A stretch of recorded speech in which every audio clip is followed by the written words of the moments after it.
Hello. Hi.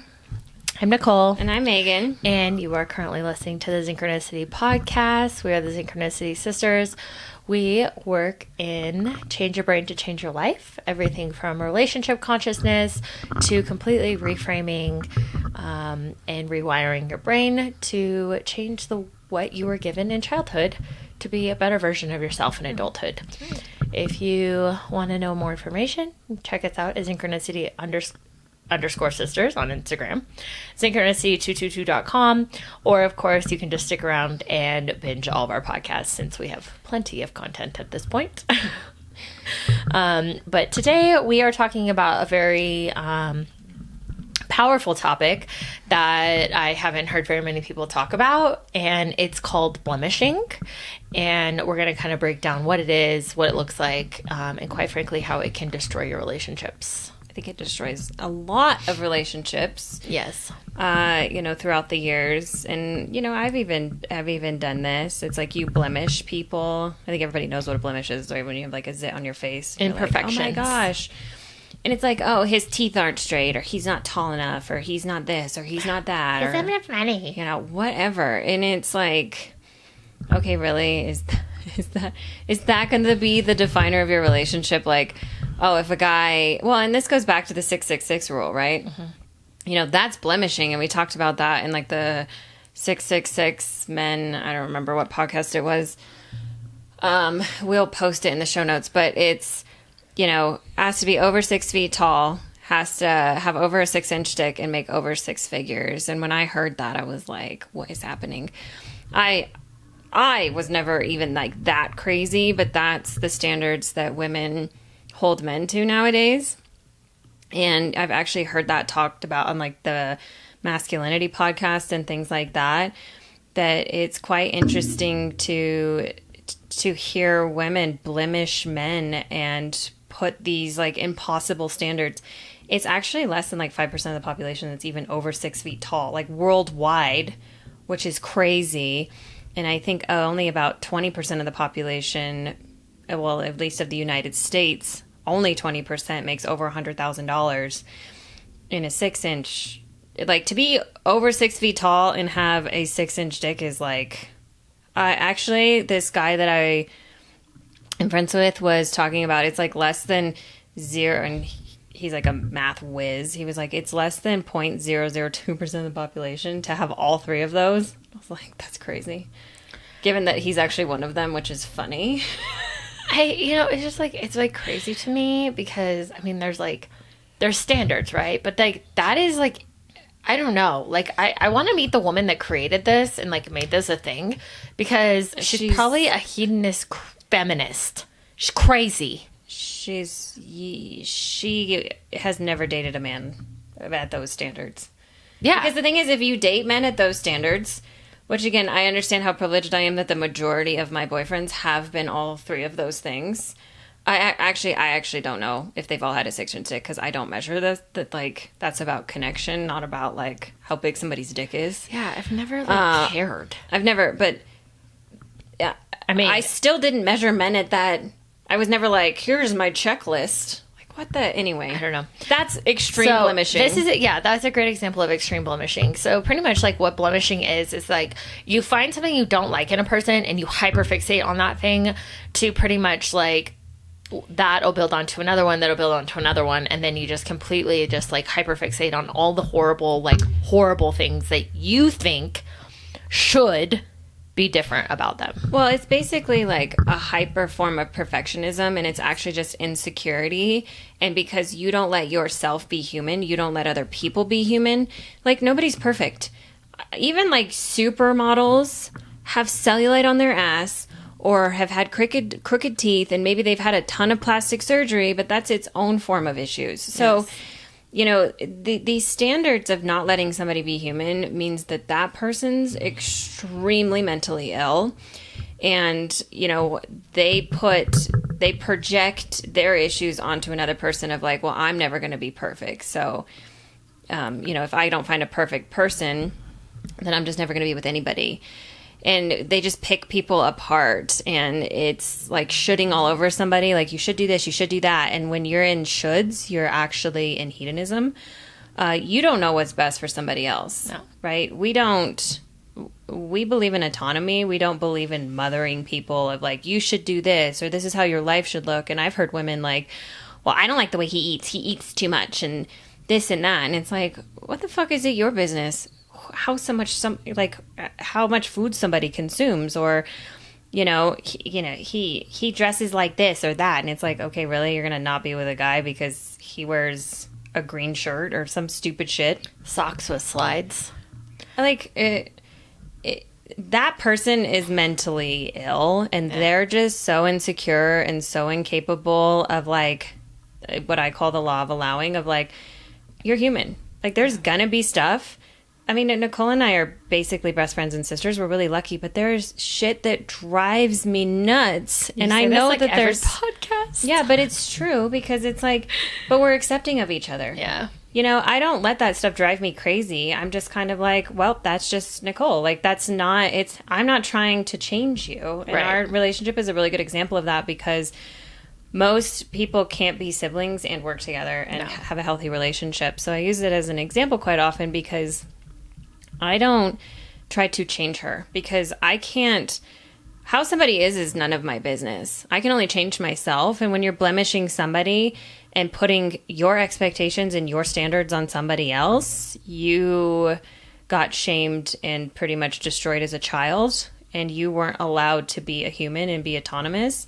You were taught transactional love of like, if you're not the perfect child, if you don't look a certain way, if you don't act a certain way, then you don't get love, and you're projecting that onto other people. And it's just a really sad, lonely life. And that's how you end up alone. And that's also why we have such a deficit in relationships right now, of like, people aren't able to be in relationships because there's just like stupid expectations and standards that no human can even achieve. And it's a defense mechanism. Well, yeah. And I think it's, this world and like this illusion of perfectionism is like not real.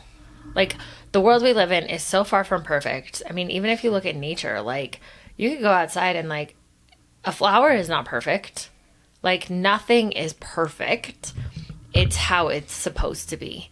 And so I think it's the, like, law, like you said, the law of acceptance. But also, like, when you're constantly going through your life that, like, nothing is ever good enough, that one is a projection, but also too, like, why don't you flip the mirror and like, what is not good enough in your standards, like in your own world? Like, what bar is so high in your world that you feel like you have to push it on to everybody else? Like, where in your childhood? Because if you're always blemishing people and you're always picking them apart and you're always making assumptions and you're always doing all this stuff, like, you're really just looking for an exit strategy, and like, you just want to be a loner.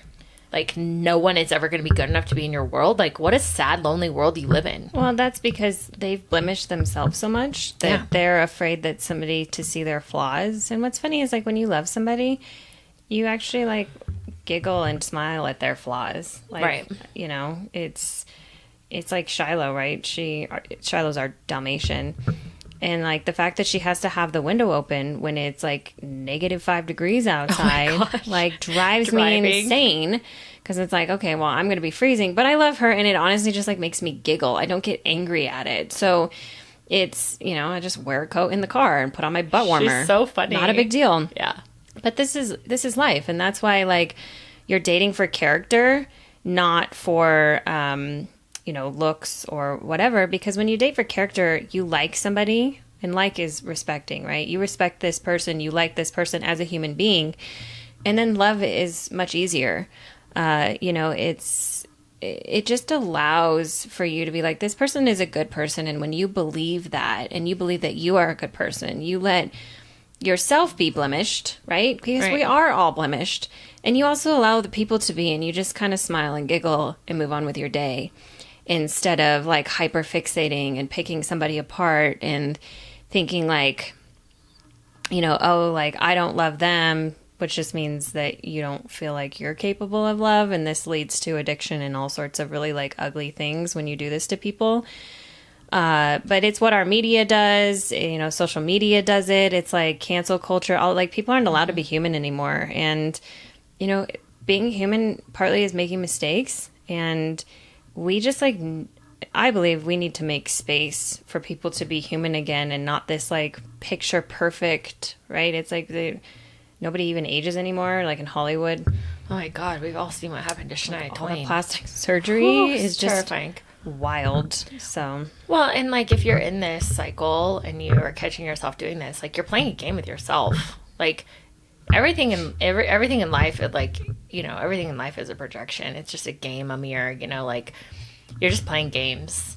And, you know, really taking that and observing like, okay, well, where, you know, like I said earlier, where is it in my life that I am broken? But also like, it's okay to step in and be a team player, because that's what's happening is that you're self-isolating so much. You've completely put walls around you, right?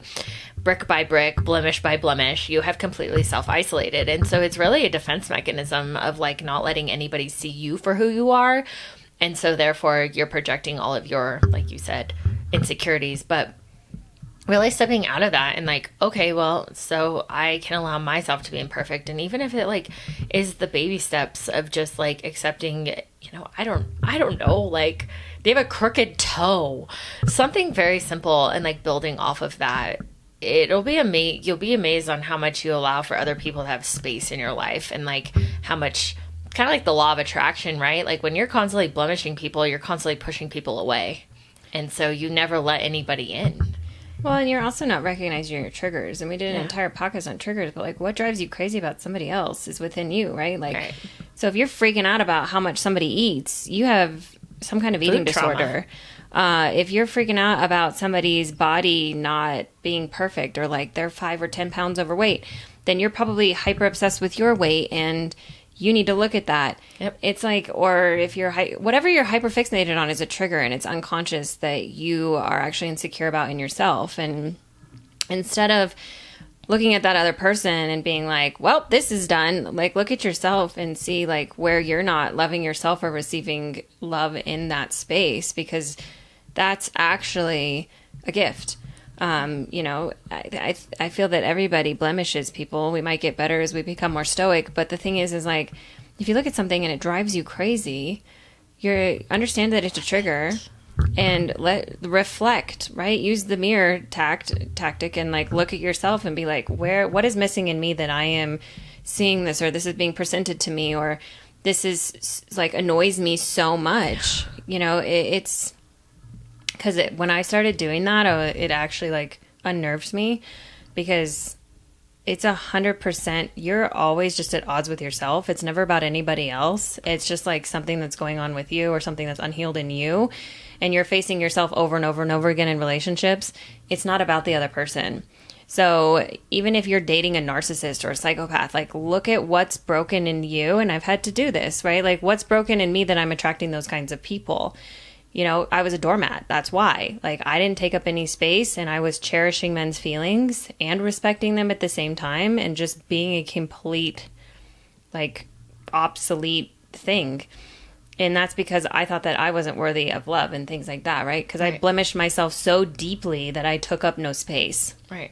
So, you know, coming back into loving yourself first and foremost allows for you to love everybody in your life and allow them for space. Because if you're blemishing somebody, you need to look back at like, I don't love myself because I am projecting hate. Yeah. And like what's happening in your world. Right. But if you want to know more about this or other topics, we always love for you guys to leave comments. We can dive deeper into whatever. This one in particular is just very simple and like to the point of like, just, you know, if you're hyperfixating on someone else, you're hyperfixating on something in you. Yes. But looking at this as you're just trying to put a guard around you. And do you do this? You know, like everyone does this, but like how extreme are you? And is this a part of why you're not in a relationship, or what sabotaged your relationship, or like maybe right now you're in a relationship and that's what you're doing and that's why the communication isn't working or something like that. So, you know, it could be just as simple as that you're too focused on the outside world of blemishing other people because you've blemished yourself, that you need to turn the mirror and look at yourself and really dive deep into like, well, what am I doing? And love the flaws. I mean, everybody's got flaws. Exactly. There's no such thing as perfect Thank Never goodness. perfect is not real.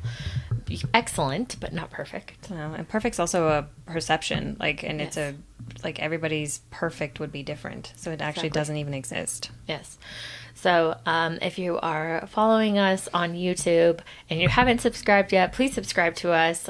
We're still making our way over on YouTube. Baby. We're doing well, but baby steps. If you're listening to us on Apple or Spotify, we always love a 5-star review, like, comment, and share.